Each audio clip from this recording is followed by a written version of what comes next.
সোনামুড়ায় গৃহবধূ নিখোঁজের ঘটনায় চাঞ্চল্য। শিশুকে ঘরে রেখে 3 দিন ধরে কোনো খোঁজ নেই জেসমিন আক্তারের। পরিবার বলছে বাড়িতে কোনো ঝগড়া ছিল না, কিন্তু রহস্য ঘনীভূত।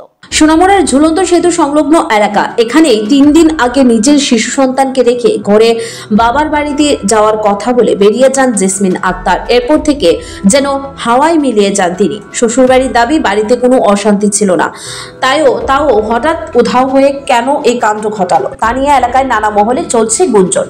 কেউ বলছে অবৈধ সম্পর্কের ছায়া পড়তে পারে, কেউ আবার মজা করে বলছেন এ যেন হঠাৎ করে করা ইডনি স্টাইলের গায়ে। তবে পরিবার পুরো ঘটনাটিকে রহস্যই বলছে। 3 দিন ধরে খোঁজাখুঁজি চালিয়ে কোনো সূত্র মেলেনি। এদিকে নিখোঁজ ঘটনায় এলাকায় কৌতূহল ও সংশয় বাড়ছে। পুলিশের পক্ষ থেকেও অনুসন্ধান শুরু হয়েছে। এখন দেখার বিষয় এই রহস্যের জট কত তাড়াতাড়ি খুলে যায় আর জেসমিন আক্তারকে কত দ্রুত উদ্ধার করা যায়। লাস্ট কি হয়েছিল? লাস্ট আমি দোকান করি মসজিদের সামনে।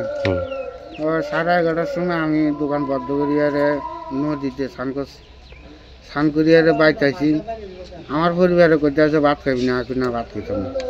এটা আমি খাটের উপরে আপনার শোয়াত ইয়ার পরে আমার হুতুর বাবা আমার করতে আছে, বাবু আমি আমার বাপের বাড়িতে যাইতে আছি, তারা দান টান আছে, আমি 2টা দিন দান টান লমু।